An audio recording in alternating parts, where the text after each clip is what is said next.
안녕하세요. 여행 스토리입니다. 오늘의 소설은 이상의 날개입니다. 날개. 박제가 되어버린 천재를 아시오? 나는 유쾌하오. 이런 때 연애까지 유쾌하오. 육신이 흐느적 하도록 피로했을 때만 정신이 은화처럼 맑소. 니코틴이 내 회빼앓는 뱃속으로 스미면 머릿속에 의뢰히 백지가 준비되는 법이요. 그 위에다 나는 위트와 패러독스를 바둑보석처럼 늘어놓소.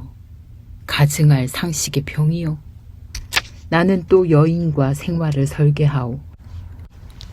연애 기법에 마저 서먹서먹해진 지성의 극치를 흘깃 좀 들여다본 일이 있는 말하자면 일종의 정신분열자 말이오.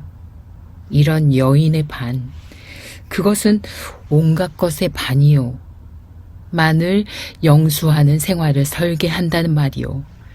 그런 생활 속에 한 발만 들여놓고 흡사 두 개의 태양처럼 마주 쳐다보면서 낄낄거리는 것이오. 나는 아마 어지간히 인생의 재행이 싱거워서 견딜 수가 없게끔 되고 그만둔 모양이오. 굿바이. 굿바이. 그대는 이따금 그대가 제일 싫어하는 음식을 탐식하는 아이러니를 실천해보는 것도 좋을 것 같소. 위트와 패러독스와. 그대 자신을 위조하는 것도 할만한 일이오. 그대의 작품은 한 번도 본 일이 없는 기성품에 의하여 차라리 경편하고 고매하리라. 19세기는 될 수 있거든 봉쇄하여 버리오. 도스토예프스키 정신이란 자칫하면 낭비인 것 같소. 위고를 불란서의 빵 한 조각이라고는 누가 그랬는지 지연인 듯 싶소. 그러나 인생 혹은 그 모형에 있어서 디테일 때문에 속는다는 거나 해서야 되겠소? 화를 보지 마오. 부디 그대께 고하는 것이니. 테이프가 끊어지면 피가 나오. 상체기도 머지않아 완치될 줄 믿소. 굿바이. 감정은 어떤 포즈, 그 포즈의 원소만을 지적하는 것이 아닌지나 모르겠소. 그 포즈가 부동 자세까지 고도화될 때 감정은 딱 공급을 정지합니다. 나는 내 비범한 발육을 회고하여 세상을 보는 안목을 규정하였소. 여왕봉과 미망인. 세상의 하고 많은 여인이 본질적으로 이미 미망인이 아닌 이가 있으리까? 아니, 여인의 전부가 그 일상에 있어서 개개 미망인이라는 내 윤리가 뜻밖에도 여성에 대한 모독이 되오? 굿바이. 그 33번지라는 것이 구조가 흡사 유곽이라는 느낌이 없지 않다. 한 번지에 18가구 쭉 어깨를 맞대고 늘어서서 창호가 똑같고 아궁지 모양이 똑같다. 게다가 각 가구에 사는 사람들이 송이송이 꽃과 같이 젊다. 해가 들지 않는다. 해가 드는 것을 그들이 모른 채 하는 까닭이다. 덕살 밑에다 철줄을 매고 얼룩진 이부자리를 널어 말린다는 핑계로 미닫이에 해가 드는 것을 막아버린다. 침침한 방 안에서 낮잠들을 잔다. 그들은 밤에는 잠을 자지 않나? 알 수 없다. 나는 밤이나 낮이나 잠만 자느라고 그런 것은 알 길이 없다.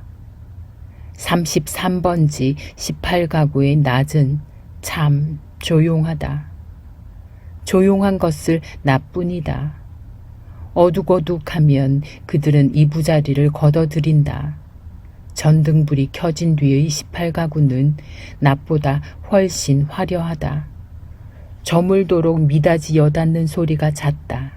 바빠진다. 여러 가지 내음새가 나기 시작한다. 비웃 굽는 내, 탕고 돌았네, 뜨물네, 비웃네. 그러나 이런 것들보다도 그들의 문패가 제일로 고개를 끄덕이게 하는 것이다. 이 18가구를 대표하는 대문이라는 것이 일각이 져서 외따로 떨어지기는 했으나 있다. 그러나 그것은 한 번도 다친 일이 없는 한 길이나 마찬가지 대문인 것이다. 온갖 장사아치들은 하루 가운데 어느 시간에라도 이 대문을 통하여 드나들 수가 있는 것이다. 이네들은 문간에서 두부를 사는 것이 아니라 미닫이만 열고 방에서 두부를 사는 것이다. 이렇게 생긴 33번지 대문에 그들 18가구의 문패를 몰아다 붙이는 것은 의미가 없다. 그들은 어느 사이엔가 각 미닫이 위 백인당이니 길상당이니 써붙인 한곁에다 문패를 붙이는 풍속을 가져버렸다. 내 방 미닫이 위 한곁에 칼표 딱지를 내세다 낸 것만 한데 아니 내 아내의 명함이 붙어있는 것도 이 풍속을 좇은 것이 아닐 수 없다. 나는 그러나 그들의 아무와도 놀지 않는다. 놀지 않을 뿐만 아니라 인사도 않는다. 나는 내 아내와 인사하는 외에 누구와도 인사하고 싶지 않았다.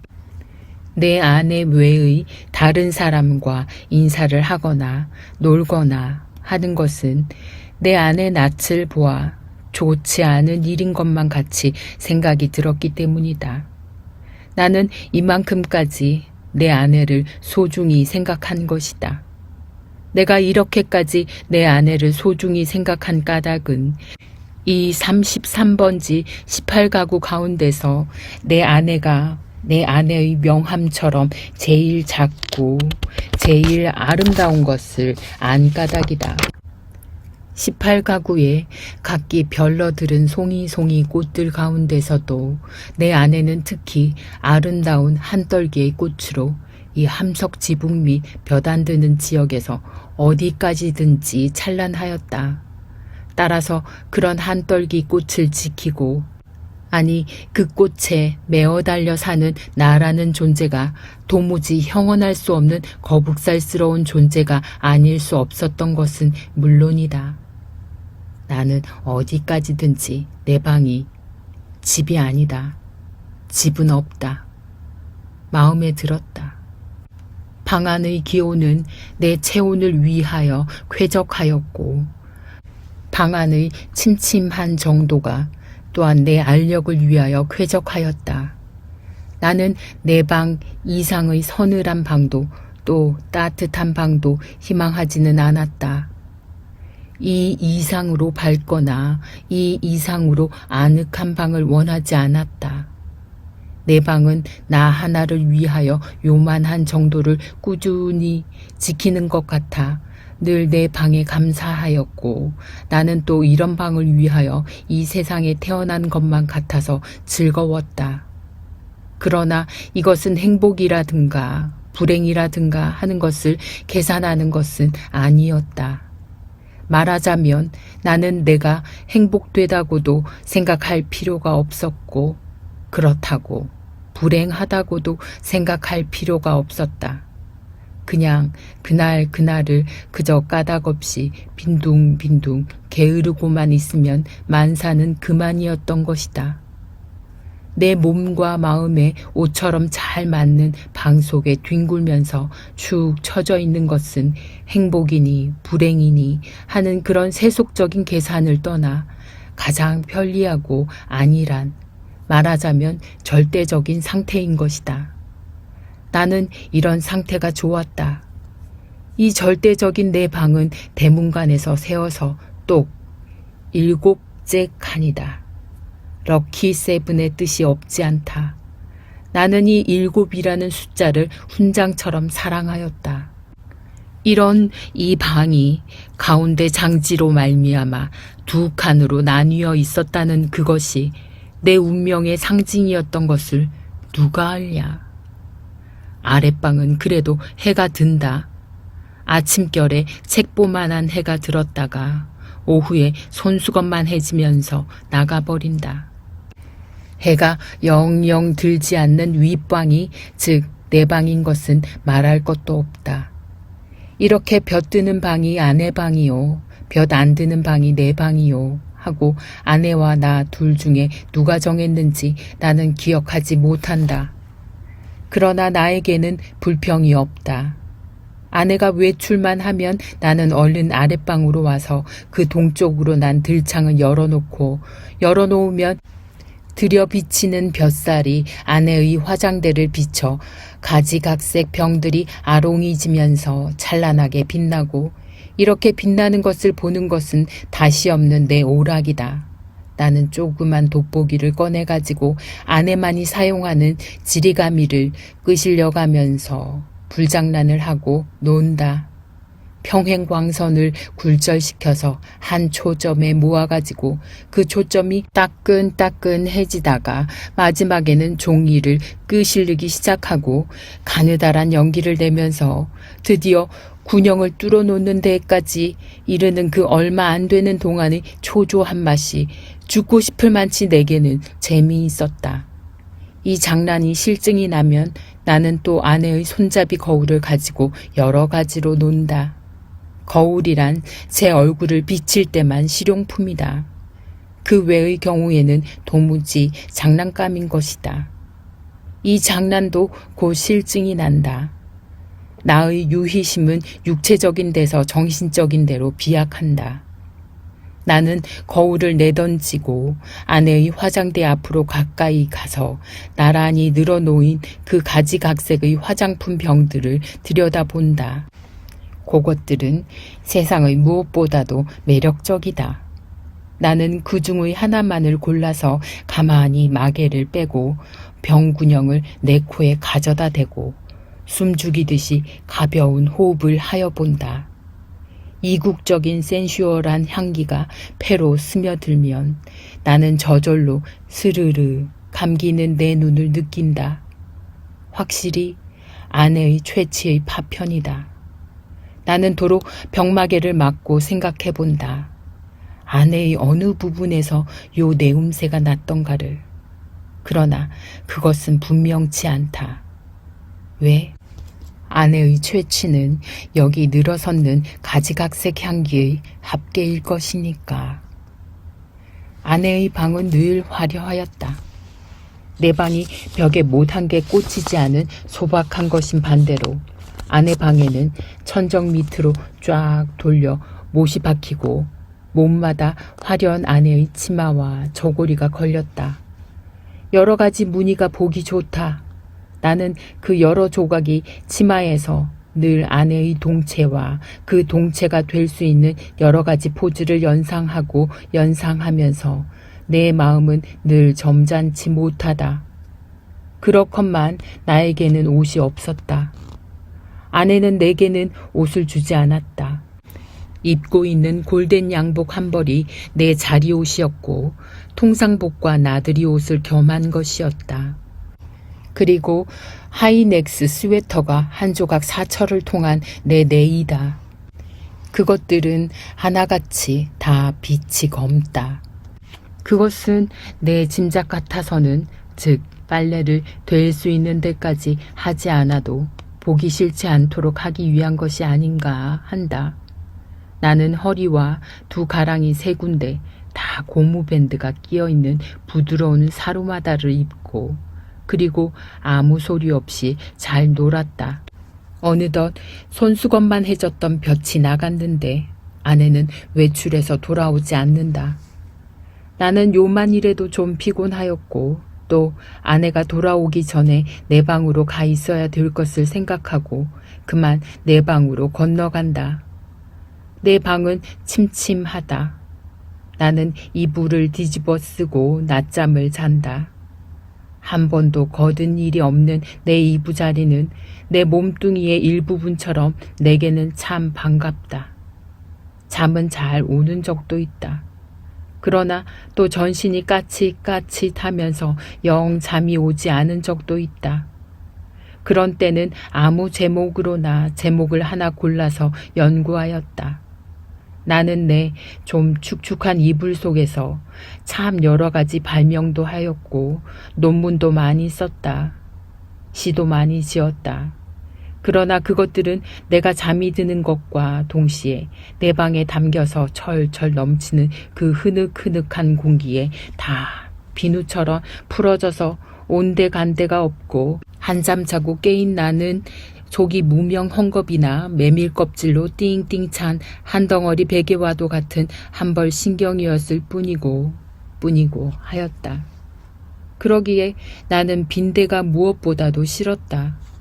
그러나 내 방에서는 겨울에도 몇 마리씩의 빈대가 끊이지 않고 나왔다.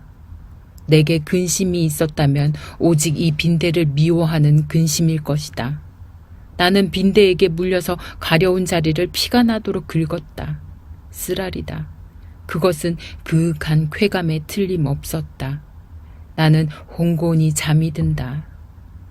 나는 그러나 그런 이불 속의 사색 생활에서도 적극적인 것을 궁리하는 법이 없다. 내게는 그럴 필요가 대체 없었다. 만일 내가 그런 좀 적극적인 것을 궁리해 내었을 경우에 나는 반드시 내 아내와 의논하여야 할 것이고, 그러면 반드시 나는 아내에게 꾸지람을 들을 것이고, 나는 꾸지람이 무서웠다느니 보다도 성가셨다. 내가 제법 한 사람의 사회인의 자격으로 일을 해보는 것도, 아내에게 사설 듣는 것도 나는 가장 게으른 동물처럼 게으른 것이 좋았다.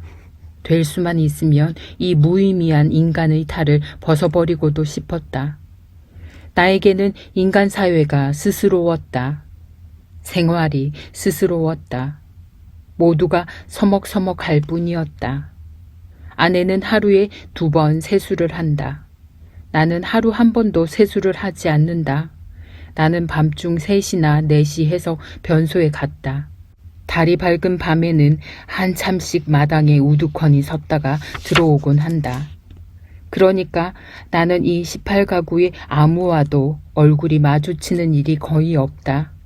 그러면서도 나는 이 18가구의 젊은 여인네 얼굴들을 거반 다 기억하고 있었다. 그들은 하나같이 내 아내만 못하였다. 11시쯤 해서 하는 아내의 첫 번 세수는 좀 간단하다. 그러나 저녁 7시쯤 해서 하는 2번째 세수는 손이 많이 간다. 아내는 낮에보다 밤에 더 좋고 깨끗한 옷을 입는다. 그리고 낮에도 외출하고 밤에도 외출하였다. 아내에게 직업이 있었던가? 나는 아내의 직업이 무엇인지 알 수 없다. 만일 아내에게 직업이 없었다면 같이 직업이 없는 나처럼 외출할 필요가 생기지 않을 것인데 아내는 외출한다. 외출할 뿐만 아니라 내객이 많다. 아내에게 내객이 많은 날은 나는 온종일 내 방에서 이불을 쓰고 누워 있어야만 된다. 불장난도 못한다. 화장품 내음새도 못 맡는다. 그런 날은 나는 의식적으로 우울해하였다. 그러면 아내는 나에게 돈을 준다. 50전짜리 은화다. 나는 그것이 좋았다. 그러나 그것을 무엇에 써야 옳을지 몰라서 늘 머리맡에 던져두고 한 것이 어느 결에 모여서 꽤 많아졌다. 어느 날 이것을 본 아내는 금고처럼 생긴 벙어리를 사다 준다. 나는 한 푼씩 그 속에 넣고 열쇠는 아내가 가져갔다. 그 후에도 나는 더러 은화를 그 벙어리에 넣은 것을 기억한다. 그리고 나는 게을렀다. 얼마 후 아내의 머리 쪽에 보지 못하던 눈깔잠이 하나 여드름처럼 돋았던 것은 바로 그 금고형 벙어리의 무게가 가벼워졌다는 증거일까. 그러나 나는 드디어 머리맡에 놓였던 그 벙어리에 손을 대지 않고 말았다. 내 게으름은 그런 것에 내 주의를 환기시키기도 싫었다. 아내에게 내객이 있는 날은 이불 속으로 암만 깊이 들어가도 비 오는 날만큼 잠이 잘 오지 않았다. 나는 그런 때 아내에게는 왜 늘 돈이 있나, 왜 돈이 많은가를 연구했다. 내객들은 장지 저쪽에 내가 있는 것은 모르나 보다. 내 아내와 나도 좀 하기 어려운 농을 아주 서슴지 않고 쉽게 해던지는 것이다. 그러나 내 아내의 내객 가운데 서너 사람의 내객들은 늘 비교적 점잖았다고 볼 수 있는 것이 자정이 좀 지나면 의뢰의 돌아들 같다. 그들 가운데는 퍽 교양이 옅은 자도 있는 듯 싶었는데 그런 자는 보통 음식을 사다 먹고 논다. 그래서 보충을 하고 대체로 무사하였다. 나는 우선 내 아내의 직업이 무엇인가를 연구하기에 착수하였으나 좁은 시야와 부족한 지식으로는 이것을 알아내기 힘이 든다. 나는 끝끝내 내 아내의 직업이 무엇인가를 모르고 말려나 보다. 아내는 늘 진솔버섯만 신었다. 아내는 밥도 지었다. 아내가 밥 짓는 것을 나는 한 번도 구경한 일은 없으나 언제든지 끼니 때면 내 방으로 내 조석밥을 날라다 주는 것이다. 우리 집에는 나와 내 아내 외의 다른 사람은 아무도 없다. 이 밥은 분명히 아내가 손수 지었음에 틀림없다. 그러나 아내는 한 번도 나를 자기 방으로 부른 일이 없다. 나는 늘 윗방에서 나 혼자서 밥을 먹고 잠을 잤다. 밥은 너무 맛이 없었다. 반찬이 너무 엉성하였다.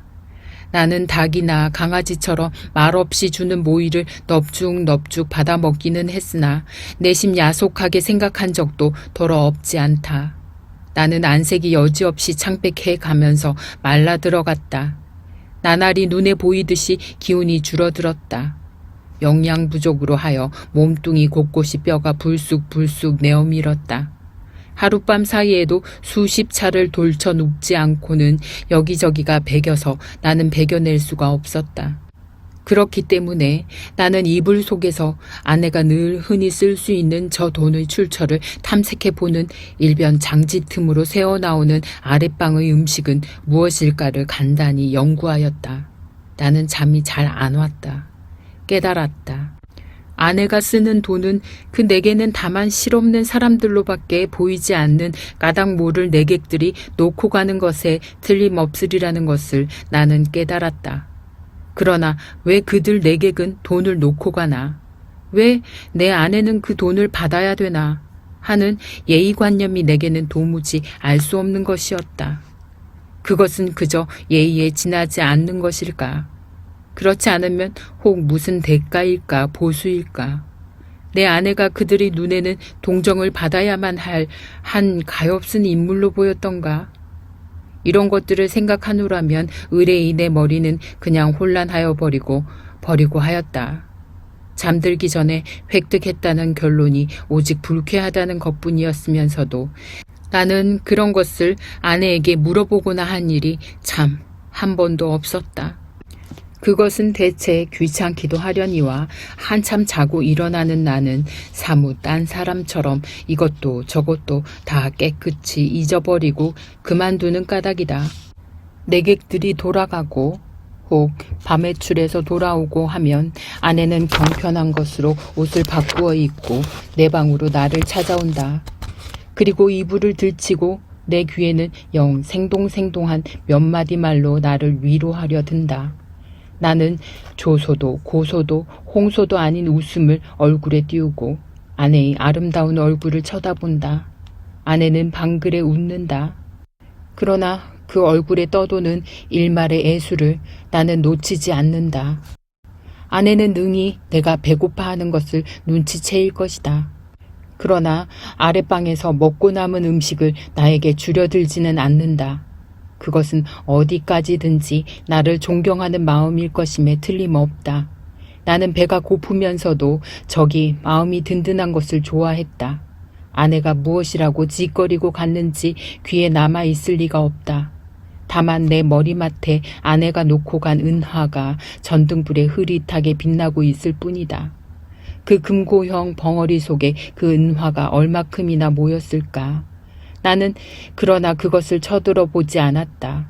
그저 아무런 의욕도 기원도 없이 그 단추구멍처럼 생긴 틈바구니로 은화를 떨어뜨려 둘 뿐이었다. 왜 아내의 내객들이 아내에게 돈을 놓고 가나 하는 것이 풀 수 없는 의문인 것 같이 왜 아내는 나에게 돈을 놓고 가나 하는 것도 역시 나에게는 똑같이 풀 수 없는 의문이었다. 내 비록 아내가 내게 돈을 놓고 가는 것이 싫지 않았다 하더라도 그것은 다만 그것이 내 손가락에 닿는 순간에서부터 그 벙어리 주둥이에서 자취를 감추기까지 하잘것없는 짧은 촉각이 좋았다 할 뿐이지 그 이상 아무 기쁨도 없다. 어느 날 나는 그 벙어리를 변소에 갖다 넣어버렸다. 그때 벙어리 속에는 몇 푼이나 되는지는 모르겠으나 그 은화들이 꽤 들어있었다. 나는 내가 지구 위에 살며 내가 이렇게 살고 있는 지구가 질풍신뢰의 속력으로 광대무변의 공간을 달리고 있다는 것을 생각했을 때 참 허망하였다. 나는 이렇게 부지런한 지구 위에서는 현기증도 날 것 같고 해서 한시바삐 내려버리고 싶었다. 이불 속에서 이런 생각을 하고 난 뒤에는 나는 그 은화를 그 벙어리에 넣고 하는 것조차도 귀찮아졌다. 나는 아내가 손수 벙어리를 사용하였으면 하고 희망하였다. 벙어리도 돈도 사실은 아내에게만 필요한 것이지 내게는 애초부터 의미가 전혀 없는 것이었으니까 될 수만 있으면 그 벙어리를 아내가 아내 방으로 가져갔으면 하고 기다렸다. 그러나 아내는 가져가지 않는다. 나는 내가 아내 방으로 가져다 둘까 하고 생각하여 보았으나 그 즈음에는 아내의 내객이 원체 많아서 내가 아내 방에 가볼 기회가 도무지 없었다. 그래서 나는 하는 수 없이 변소에 갖다 집어넣어 버리고 만 것이다. 나는 서글픈 마음으로 아내의 꾸지람을 기다렸다. 그러나 아내는 끝내 아무 말도 나에게 묻지도 하지도 않았다. 않았을 뿐 아니라 여전히 돈은 돈대로 내 머리맡에 놓고 가지 않나. 내 머리맡에는 어느덧 은화가 꽤 많이 모였다. 내객이 아내에게 돈을 놓고 가는 것이나 아내가 내게 돈을 놓고 가는 것이나 일종의 쾌감, 그 외의 다른 아무런 이유도 없는 것이 아닐까 하는 것을 나는 또 이불 속에서 연구하기 시작하였다. 쾌감이라면 어떤 종류의 쾌감일까를 계속하여 연구하였다. 그러나 그것은 이불 속의 연구로는 알 길이 없었다. 쾌감 하고 나는 뜻밖에도 이 문제에 대해서만 흥미를 느꼈다. 아내는 물론 나를 늘 감금하여 두다시피 하여 왔다. 내게 불평이 있을 리 없다. 그런 중에도 나는 그 쾌감이라는 것의 유무를 체험하고 싶었다. 나는 아내의 밤외출 틈을 타서 밖으로 나왔다. 나는 거리에서 잊어버리지 않고 가지고 나온 은화를 지폐로 바꾼다. 5원이나 된다. 그것을 주머니에 넣고 나는 목적을 잃어버리기 위하여 얼마든지 거리를 쏘다녔다. 오래간만에 보는 거리는 거의 경의에 가까울 만치 내 신경을 흥분시키지 않고는 마지 않았다. 나는 금시에 피곤하여 버렸다. 그러나 나는 참았다. 그리고 밤이 이슥하도록 까닭을 잊어버린 채 이 거리 저 거리로 지향 없이 헤매었다. 돈은 물론 한 푼도 쓰지 않았다. 돈을 쓸 아무 엄두도 나서지 않았다. 나는 벌써 돈을 쓰는 기능을 완전히 상실한 것 같았다. 나는 과연 피로를 이 이상 견디기가 어려웠다. 나는 가까스로 내 집을 찾았다. 나는 내 방으로 가려면 아내 방을 통과하지 아니하면 안 될 것을 알고 아내에게 내객이 있나 없나를 걱정하면서 미닫이 앞에서 좀 거북살스럽게 기침을 한번 했더니 이것은 참 또 너무 암상스럽게 미닫이가 열리면서 아내의 얼굴과 그 등 뒤에 낯설은 남자의 얼굴이 이쪽을 내다보는 것이다. 나는 벼랑간 내어 쏟아지는 불빛에 눈이 부셔서 좀 머뭇했다. 나는 아내의 눈초리를 못 본 것은 아니다. 그러나 나는 모른 채 하는 수밖에 없었다. 왜? 나는 어쨌든 아내의 방을 통과하지 아니하면 안 되니까.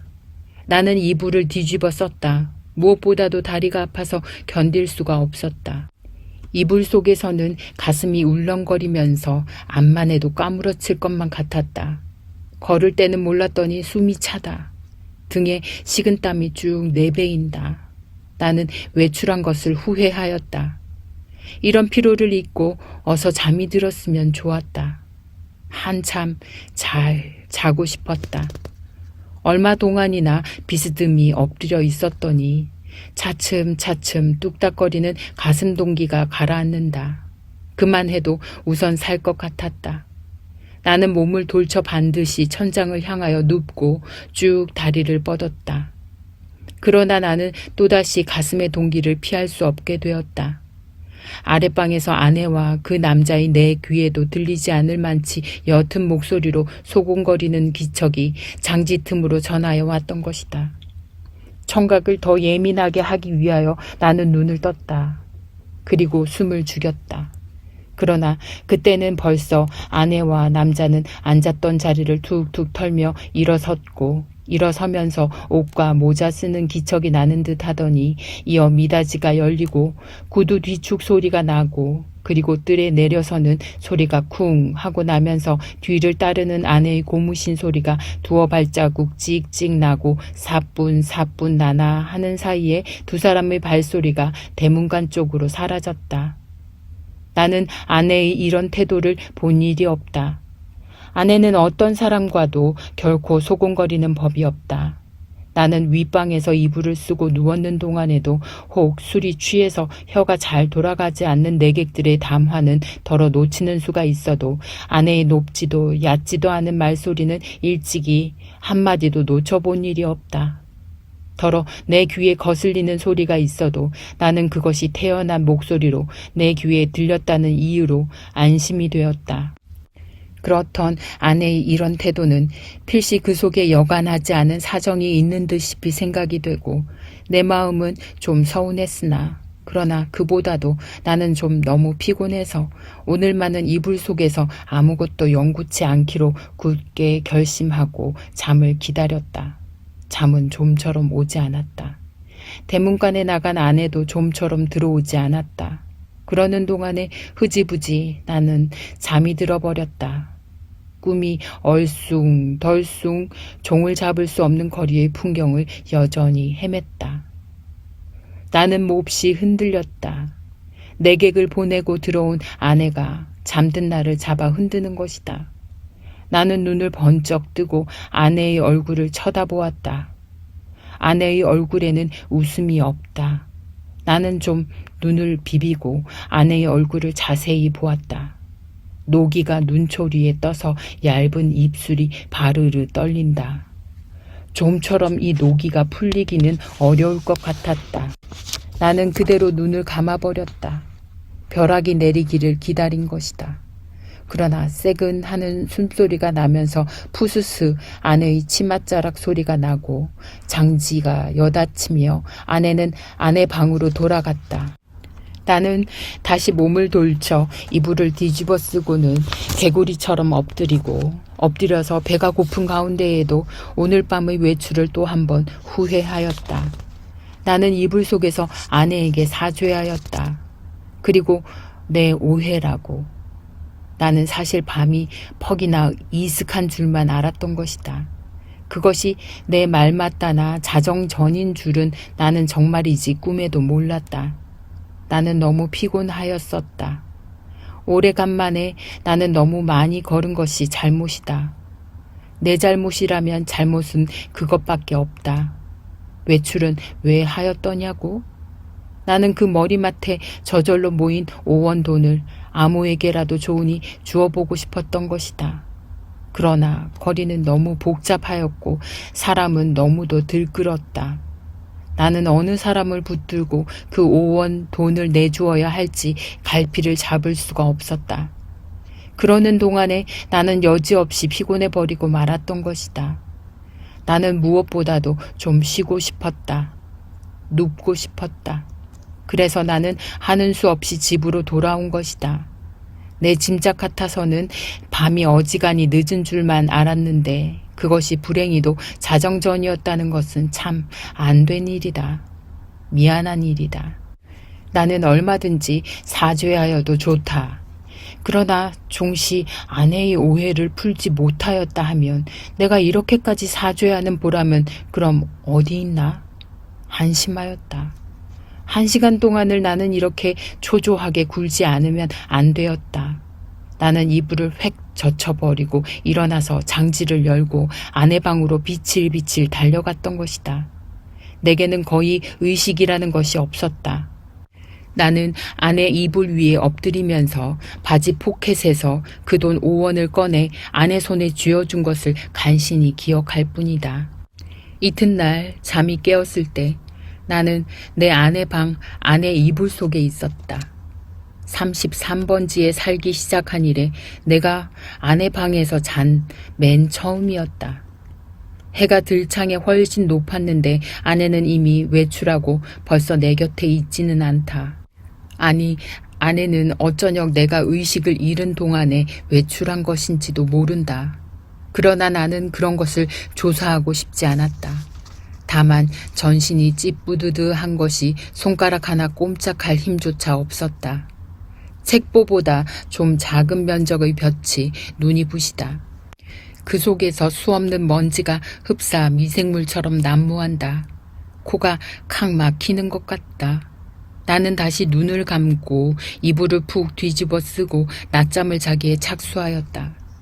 그러나 코를 스치는 아내의 퇴치는 꽤 도발적이었다. 나는 몸을 여러 번 비비 꼬면서 아내의 화장대에 늘어선 그 가지각색 화장품 병들과 그 병들의 마개를 뽑았을 때 풍기는 내음새를 더듬느라고 좀처럼 잠은 들지 않는 것을 나는 어찌하는 수도 없었다. 견디다 못하여 나는 그만 이불을 걷어차고 벌떡 일어나서 내 방으로 갔다. 내 방에는 다 식어빠진 내 끼니가 가지런히 놓여있는 것이다. 아내는 내 모이를 여기다 주고 나간 것이다. 나는 우선 배가 고팠다. 한 숟갈을 입에 떠넣었을 때 그 촉감은 참 너무도 냉회와 같이 서늘하였다. 나는 숟갈을 놓고 내 이불 속으로 들어갔다. 하룻밤을 비어때린 내 이부자리는 여전히 반갑게 나를 맞아준다.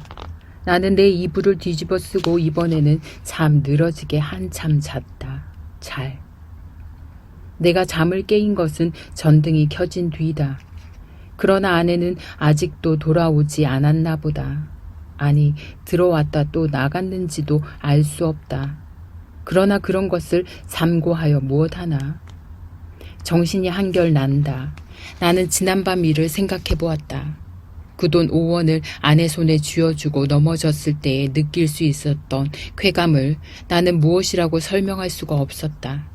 그러나 내객들이 내 아내에게 돈 놓고 가는 심리며 내 아내가 내게 돈 놓고 가는 심리의 비밀을 나는 알아낸 것 같아서 여간 즐거운 것이 아니다. 나는 속으로 빙그레 웃어보았다. 이런 것을 모르고 오늘까지 지내온 내 자신이 어떻게 우스꽝스러워 보이는지 몰랐다. 나는 어깨춤이 났다. 따라서 나는 또 오늘 밤에도 외출하고 싶었다. 그러나 돈이 없다. 나는 어쩌녁에 그 돈 5원을 한꺼번에 아내에게 주어버린 것을 후회하였다. 또 벙어리를 변소에 갖다 쳐넣어버린 것도 후회하였다. 나는 실없이 실망하면서 습관처럼 그 돈 5원이 들어있던 내 바지 포켓에 손을 넣어 한번 휘둘러 보았다. 뜻밖에도 내 손에 쥐어지는 것이 있었다. 2원밖에 없다. 그러나 많아야 맛은 아니다. 얼마간이고 있으면 된다. 나는 그만한 것이 여간 고마운 것이 아니었다. 나는 기운을 얻었다.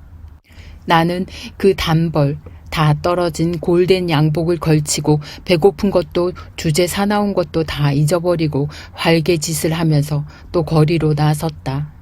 나서면서 나는 제발 시간이 화살 닿듯 해서 자정이 어서 획 지나버렸으면 하고 조바심을 태웠다. 아내에게 돈을 주고 아내 방에서 자보는 것은 어디까지든지 좋았지만 만일 잘못해서 자정 전에 집에 들어갔다가 아내의 눈총을 맞는 것은 그것은 여간 무서운 일이 아니었다. 나는 저물도록 길가 시계를 들여다보고 하면서 또 지향 없이 거리를 방황하였다. 그러나 이날은 좀처럼 피곤하지는 않았다. 다만 시간이 좀 너무 더디게 가는 것만 같아서 안타까웠다. 경성역 시계가 확실히 자정이 지난 것을 본 뒤에 나는 집을 향하였다. 그날은 그 일각 대문에서 아내와 아내의 남자가 이야기하고 섰는 것을 만났다. 나는 모른 채 하고 두 사람 곁을 지나서 내 방으로 들어갔다. 뒤이어 아내도 들어왔다. 와서는 이 밤중에 평생 안 하던 쓰개질을 하는 것이었다. 조금 있다가 아내가 눕는 기척을 엿듣자마자 나는 또 장지를 열고 아내 방으로 가서 그 돈 2원을 아내 손에 덥석 쥐어주고, 그리고 하여간 그 2원을 오늘 밤에도 쓰지 않고 도로 가져온 것이 참 이상하다는 듯이 아내는 내 얼굴을 몇 번이고 엿보고, 아내는 드디어 아무 말도 없이 나를 자기 방에 재워주었다. 나는 이 기쁨을 세상의 무엇과도 바꾸고 싶지는 않았다. 나는 편히 잘 잤다. 이튿날도 내가 잠이 깨었을 때는 아내는 보이지 않았다. 나는 또 내 방으로 가서 피곤한 몸이 낮잠을 잤다. 내가 아내에게 흔들려 깨었을 때는 역시 불이 들어온 뒤였다. 아내는 자기 방으로 나를 오라는 것이다. 이런 일은 또 처음이다. 아내는 끊임없이 얼굴에 미소를 띄우고 내 팔을 이끄는 것이다. 나는 이런 아내의 태도 이면에 앵간치 않은 음모가 숨어 있지나 않은가 하고 저기 불안을 느끼지 않을 수 없었다. 나는 아내의 하자는 대로 아내 방으로 끌려갔다. 아내 방에는 저녁 밥상이 조촐하게 차려져 있는 것이다. 생각하여 보면 나는 이틀을 굶었다. 나는 지금 배고픈 것까지도 긴가민가 잊어버리고 어름어름 하던 차다. 나는 생각하였다. 이 최후의 만찬을 먹고 나자마자 벼락이 내려도 나는 차라리 후회하지 않을 것을. 사실 나는 인간 세상이 너무나 심심해서 못 견디게 차다. 모든 일이 성가시고 귀찮았으나 그러나 불의의 재난이라는 것은 즐겁다. 나는 마음을 턱 놓고 조용히 아내와 마주이 해계한 저녁밥을 먹었다. 우리 부부는 이야기하는 법이 없었다. 밥을 먹은 뒤에도 나는 말이 없이 그냥 부스스 일어나서 내 방으로 건너가 버렸다. 아내는 나를 붙잡지 않았다. 나는 벽에 기대어 앉아서 담배를 한 대 피워 물고, 그리고 벼락이 떨어질 테거든 어서 떨어져라 하고 기다렸다. 5분, 10분. 그러나 벼락은 내리지 않았다. 긴장이 차츰 늘어지기 시작한다. 나는 어느덧 오늘 밤에도 외출할 것을 생각하고 돈이 있었으면 하고 생각하고 있었다. 그러나 돈은 확실히 없다. 오늘은 외출하여도 나중에 올 무슨 기쁨이 있나. 나는 앞이 그냥 아뜩하였다. 나는 화가 나서 이불을 뒤집어 쓰고 이리 뒹굴 저리 뒹굴 굴렀다. 금시 먹은 밥이 목으로 자꾸 치밀어 올라온다. 메스꺼웠다. 하늘에서 얼마라도 좋으니 왜 지폐가 소낙비처럼 퍼붓지 않나. 그것이 그저 한없이 야속하고 슬펐다. 나는 이렇게밖에 돈을 구하는 아무런 방법도 알지 못했다. 나는 이불 속에서 좀 울었나 보다. 돈이 왜 없느냐면서. 그랬더니 아내가 또 내 방에를 왔다. 나는 깜짝 놀라 아마 인제서야 벼락이 내리려나 보다 하고 숨을 죽이고 두꺼비 모양으로 엎드려 있었다. 그러나 떨어진 입을 새어 나오는 아내의 말소리는 참 부드러웠다. 정다웠다. 아내는 내가 왜 우는지를 안다는 것이다. 돈이 없어서 그러는 게 아니냐한다. 나는 실없이 깜짝 놀랬다. 어떻게 저렇게 사람의 속을 환하게 들여다보는구 해서 나는 한편으로 슬그머니 겁도 안 나는 것은 아니었으나 저렇게 말하는 것을 보면 아마 내게 돈을 줄 생각이 있나 보다. 만일 그렇다면 오죽이나 좋은 일일까.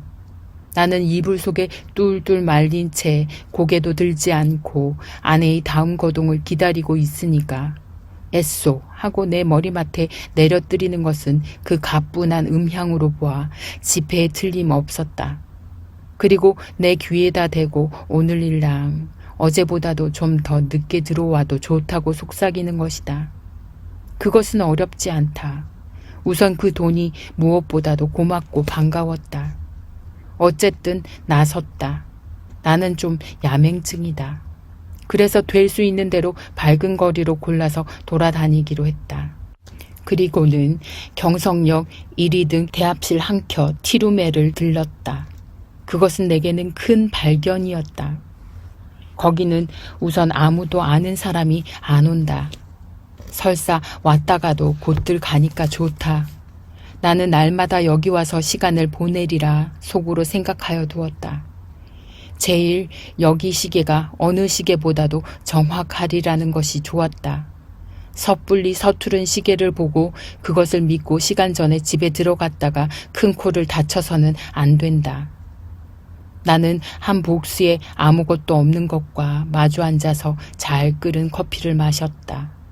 총총한 가운데 여객들은 그래도 한 잔 커피가 즐거운가 보다. 얼른 마시고 뭘 좀 생각하는 것 같이 담벼락도 좀 쳐다보고 하다가 곧 나가버린다. 서글프다. 그러나 내게는 이 서글픈 분위기가 거리의 티룸들의 그 거추장스러운 분위기보다는 절실하고 마음에 들었다. 이따금 들리는 날카로운 혹은 우렁찬 기적소리가 모차르트보다는 더 가깝다.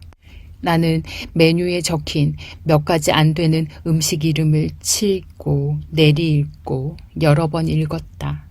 그것들은 아물아물한 것이 어딘가 내 어렸을 때 동무들 이름과 비슷한 데가 있었다. 거기서 얼마나 내가 오래 앉았는지 정신이 오락가락하는 중에 객이 슬며시 뜸해지면서 이 구석 저 구석 걷어치우기 시작하는 것을 보면 아마 닫을 시간이 된 모양이다. 11시가 좀 지났구나. 여기도 결코 내 안주의 곳은 아니구나. 어디 가서 자정을 넘길까. 두루 걱정을 하면서 나는 밖으로 나섰다. 비가 온다. 빗발이 제법 굵은 것이 우비도 우산도 없는 나를 고생을 시킬 작정이다.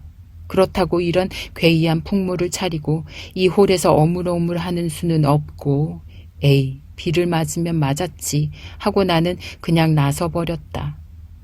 대단히 선선해서 견딜 수가 없다. 골덴 옷이 젖기 시작하더니 나중에는 속속들이 스며들면서 추근거린다. 비를 맞아가면서라도 견딜 수 있는 데까지 거리를 돌아다녀서 시간을 보내려 하였으나 인제는 선선해서 이 이상은 더 견딜 수가 없다. 오한이 자꾸 일어나면서 이가 딱딱 맞부딪는다. 나는 걸음을 제치면서 생각하였다. 오늘 같은 굳은 날도 아내에게 내객이 있으려고 없겠지 하는 생각이 드는 것이다. 집으로 가야겠다. 아내에게 불행히 내객이 있거든 내 사정을 하리라. 사정을 하면 이렇게 비가 오는 것을 눈으로 보고 알아주겠지. 불이 나게 와보니까 그러나 아내에게는 내객이 있었다. 나는 너무 춥고 척척해서 얼떨김에 노크하는 것을 잊었다. 그래서 나는 보면 아내가 좀 덜 좋아할 것을 그만 보았다. 나는 간발자국 같은 발자국을 내면서 덤벙덤벙 아내 방을 디디고 그리고 내 방으로 가서 쭉 빠진 옷을 활활 벗어버리고 이불을 뒤썼다. 덜덜덜덜 떨린다. 오한이 점점 더 심해 들어온다. 여전 땅이 꺼져 들어가는 것만 같았다. 나는 그만 의식을 잃어버리고 말았다. 이튿날 내가 눈을 떴을 때 아내는 내 머리맡에 앉아서 제법 근심스러운 얼굴이다. 나는 감기가 들었다. 여전히 으시시 춥고 또 골치가 아프고 입에 군침이 도는 것이 씁쓸하면서 다리팔이 척 늘어져서 노곤하다. 아내는 내 머리를 쓱 짚어보더니 약을 먹어야지 한다. 아내 손이 이마에 선뜻한 것을 보면 신혈이 어지간한 모양인데 약을 먹는다면 해열제를 먹어야지 하고 속생각을 하자니까 아내는 따뜻한 물에 하얀 정제약 4개를 준다. 이것을 먹고 한 잠 푹 자고 나면 괜찮다는 것이다. 나는 널름 받아 먹었다. 쌉싸름한 것이 짐작 같아서는 아마 아스피린인가 싶다. 나는 다시 이불을 쓰고 단번에 그냥 죽은 것처럼 잠이 들어버렸다. 나는 콧물을 훌쩍훌쩍 하면서 여러 날을 앓았다. 앓는 동안에 끊이지 않고 그 정제약을 먹었다. 그러는 동안에 감기도 나았다. 그러나 입맛은 여전히 소태처럼 썼다. 나는 차츰 또 외출하고 싶은 생각이 났다. 그러나 아내는 나더러 외출하지 말라고 이르는 것이다. 이 약을 날마다 먹고 그리고 가만히 누워 있으라는 것이다. 공연히 외출을 하다가 이렇게 감기가 들어서 저를 고생을 시키는 게 아니냔다. 그도 그렇다. 그럼 외출을 하지 않겠다고 맹세하고 그 약을 연복하여 몸을 좀 보해보리라고 나는 생각하였다. 나는 날마다 이불을 뒤집어 쓰고 밤이나 낮이나 잤다. 유난스럽게 밤이나 낮이나 졸려서 견딜 수가 없는 것이다. 나는 이렇게 잠이 자꾸만 오는 것은 내가 훨씬 몸이 튼튼해진 증거라고 굳게 믿었다. 나는 아마 한 달이나 이렇게 지냈나 보다. 내 머리와 수염이 너무 자라서 후틉해서 견딜 수가 없어서 내 거울을 좀 보리라고 아내가 외출한 틈을 타서 나는 아내 방으로 가서 아내의 화장대 앞에 앉아보았다. 상당하다. 수염과 머리가 참 산란하였다. 오늘은 이발을 좀 하리라고 생각하고 겸사겸사 그 화장품 병들 마개를 뽑고 이것저것 맡아보았다.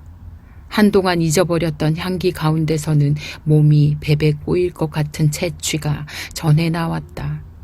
나는 아내의 이름을 속으로만 한번 불러보았다. 연심이 하고 오래간만에 돋보기 장난도 하였다. 거울 장난도 하였다. 창에 든 볕이 여간 따뜻한 것이 아니었다. 생각하면 5월이 아니냐. 나는 커다랗게 기지개를 한번 펴보고 아내 베개를 내려베고 벌떡 자빠져서는 이렇게도 편안하고 즐거운 세월을 하느님께 흠씬 자랑하여 주고 싶었다.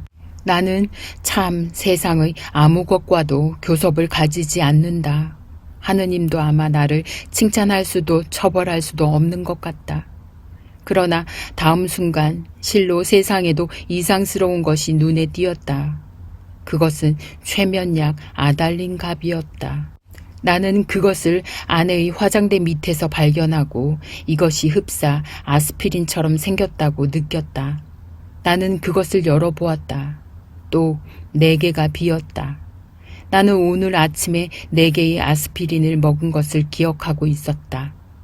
나는 잤다. 어제도, 그제도, 그제도. 나는 졸려서 견딜 수가 없었다. 나는 감기가 다 나았는데도 아내는 내게 아스피린을 주었다. 내가 잠이 든 동안에 이웃에 불이 난 일이 있다.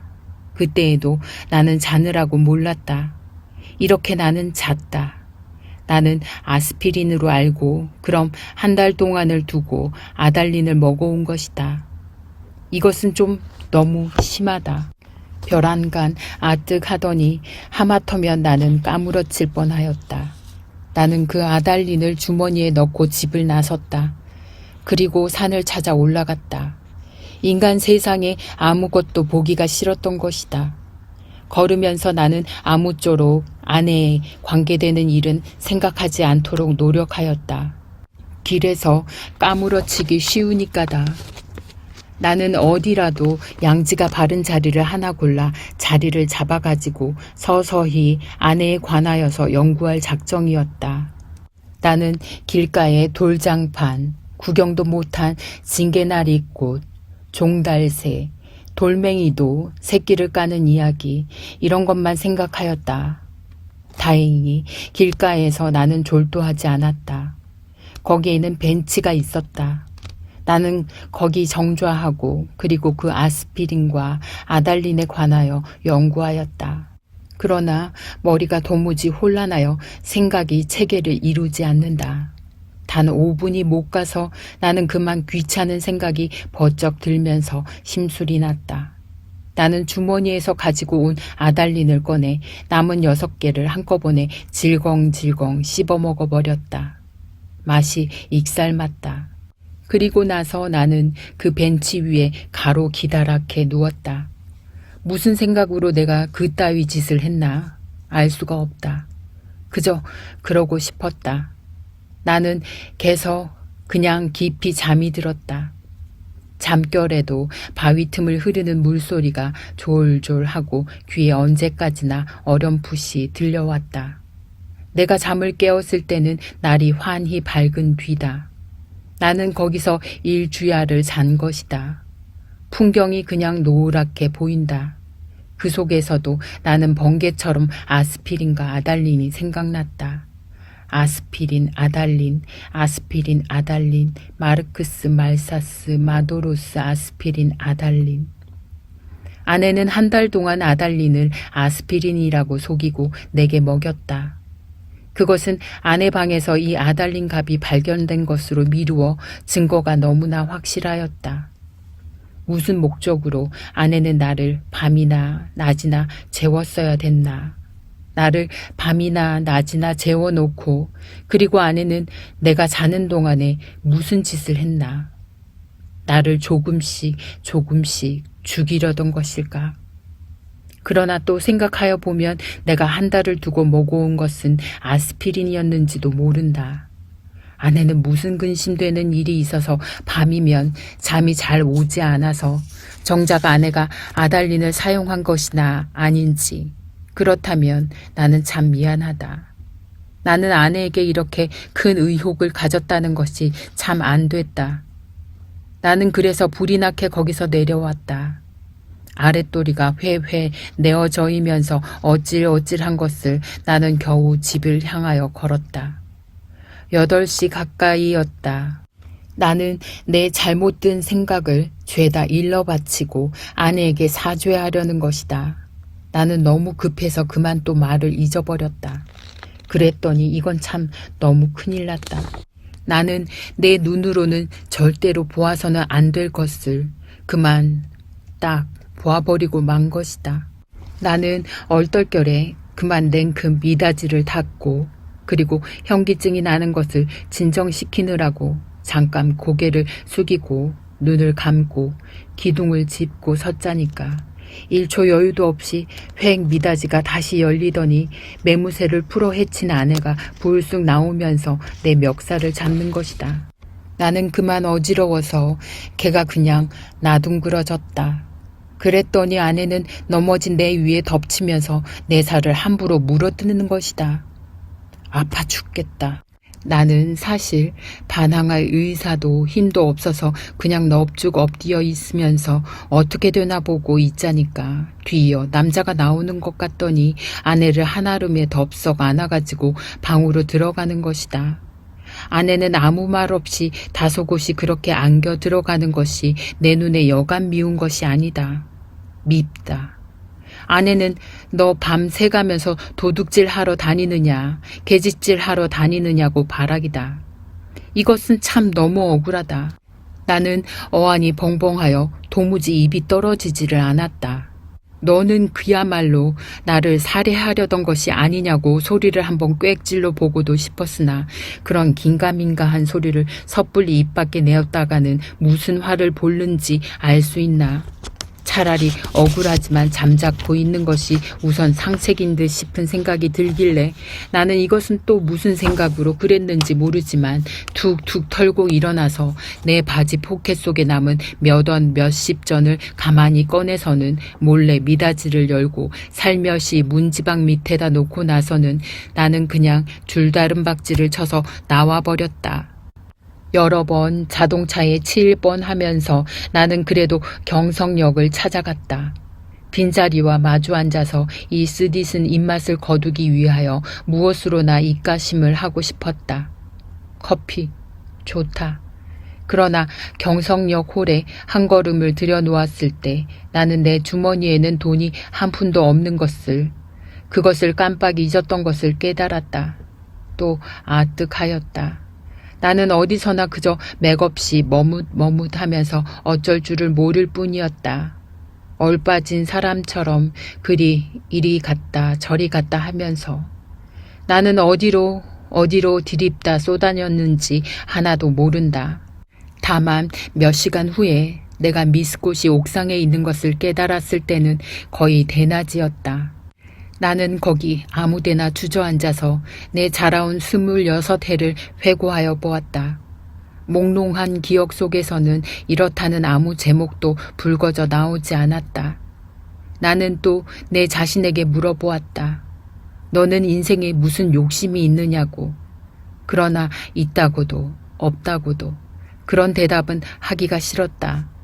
나는 거의 나 자신의 존재를 인식하기조차도 어려웠다. 허리를 굽혀서 나는 그저 금붕어나 들여다보고 있었다. 금붕어는 참 잘들 생겼다. 작은 놈은 작은 놈대로, 큰 놈은 큰 놈대로 다 싱싱하니 보기 좋았다. 내려비치는 5월 햇살에 금붕어들은 그릇 바탕에 그림자를 내려뜨렸다. 지느러미는 하늘하늘 손수건을 흔드는 흉내를 낸다. 나는 이 지느러미 수효를 헤어보기도 하면서 굽힌 허리를 좀처럼 펴지 않았다. 등허리가 따뜻하다. 나는 또 오탁의 거리를 내려다보았다. 거기서는 피곤한 생활이 또 금붕어 지느러미처럼 흐느흐느 허비적거렸다. 눈에 보이지 않는 끈적끈적한 줄에 엉켜서 헤어나지들을 못한다. 나는 피로와 공복 때문에 무너져 들어가는 몸뚱이를 끌고 그 오탁의 거리 속으로 섞여 들어가지 않을 수도 없다 생각하였다. 나서서 나는 또 문득 생각하여 보았다. 이 발길이 지금 어디로 향하여 가는 것인가를. 그때 내 눈앞에는 아내의 모가지가 벼락처럼 내려 떨어졌다. 아스피린과 아달린. 우리들은 서로 오해하고 있느니라. 설마 아내가 아스피린 대신에 아달린의 정량을 나에게 먹여왔을까? 나는 그것을 믿을 수는 없다. 아내가 대체 그럴 까닭이 없을 것이니. 그러면 나는 날밤을 새면서 도둑질을, 계집질을 하였나? 정말이지 아니다. 우리 부부는 숙명적으로 발이 맞지 않는 절름발이인 것이다. 내나 아내나 제 거동에 로직을 붙일 필요는 없다. 변해할 필요도 없다. 사실은 사실대로, 오해는 오해대로 그저 끝없이 발을 절뚝거리면서 세상을 걸어가면 되는 것이다. 그렇지 않을까? 그러나 나는 이 발길이 아내에게로 돌아가야 옳은가? 이것만은 분간하기가 좀 어려웠다. 가야 하나? 그럼 어디로 가나? 이때 뚜하고 정호 사이렌이 울었다.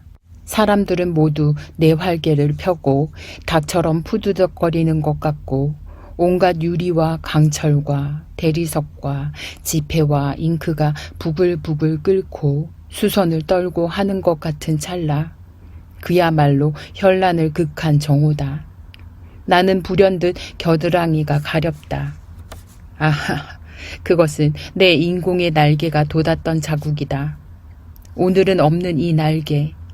머릿속에서는 희망과 야심에 말소된 페이지가 딕셔너리 넘어가듯 번뜩였다. 나는 걷던 걸음을 멈추고 그리고 어디 한번 이렇게 외쳐보고 싶었다. 날개야, 다시 돋아라.